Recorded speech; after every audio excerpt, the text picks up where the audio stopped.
Car tous ceux qui sont conduits par l'Esprit de Dieu sont fils de Dieu. Romains 8, 14. Supposez que vous disiez à votre petit enfant que vous voulez faire de lui l'héritier de toute votre propriété. Serait-il capable de le comprendre? Non. Il ne le comprendrait pas. Un bébé ne peut recevoir et jouir que d'une chose à la fois. Comment pourrait-il comprendre si vous lui dites que vous voulez tout lui donner? Il ne peut pas saisir une aussi grande pensée. Il ne connaît même pas la valeur d'une toute petite pièce de monnaie. Comment pourrait-il comprendre la valeur de tout l'héritage? L'enfant doit d'abord grandir pour atteindre la maturité. De même, vous aussi, à moins que vous ne soyez spirituellement mûr, vous ne serez pas en mesure de comprendre le désir de Dieu, de faire de vous son partenaire et son collaborateur pour l'accomplissement de ses desseins grands et éternels.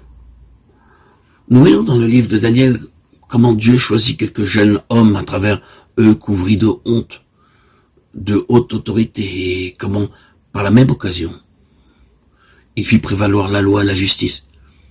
Les enfants d'Israël se rebellaient constamment contre la parole de Dieu. Pour finir, Dieu dut les punir en les menant en captivité à Babylone. Mais son grand dessein à l'égard de son peuple demeura inchangé. Bien qu'ils fussent captifs, ils restaient cependant le peuple de Dieu. Dieu les aimait toujours. Cependant, Dieu ne pouvait utiliser que ceux qui répondaient à son amour. Très peu, en fait, désiraient suivre la parole de Dieu et garder ses commandements. Ils formaient un petit reste. Dans la lumière de la face du roi et la vie. Proverbe 16, 15. Le roi donna ordre que tous les jeunes hommes intelligents et prometteurs lui soient amenés. Daniel 1, 3, 4. Il savait que parmi ces captifs se trouvaient des hommes d'une intelligence bien supérieure même à celle des gens de son peuple. Il est bien connu que Dieu a donné aux Juifs une intelligence et une capacité extraordinaires. Les Juifs ont toujours été une race intelligente, hors du commun. Le roi de Babylone voulait éprouver ces jeunes hommes juifs pour qu'ils occupent de hautes positions dans son royaume, afin de les utiliser pour apporter une plus grande prospérité à Babylone. Ces mêmes jeunes hommes furent utilisés par Dieu pour anéantir les desseins du peuple de Babylone et délivrer les captifs. C'est ainsi que Dieu travaille. Il vainc le diable en retournant contre lui ses propres ruses.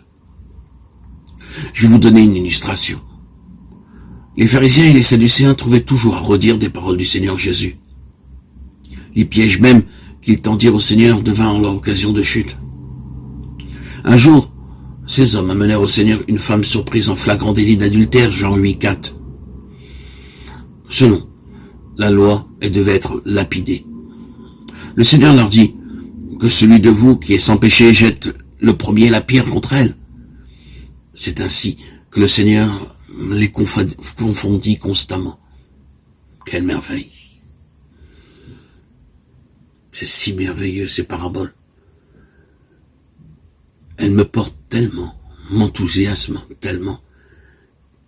Quelle leçon, quelle profondeur dans une histoire si simple.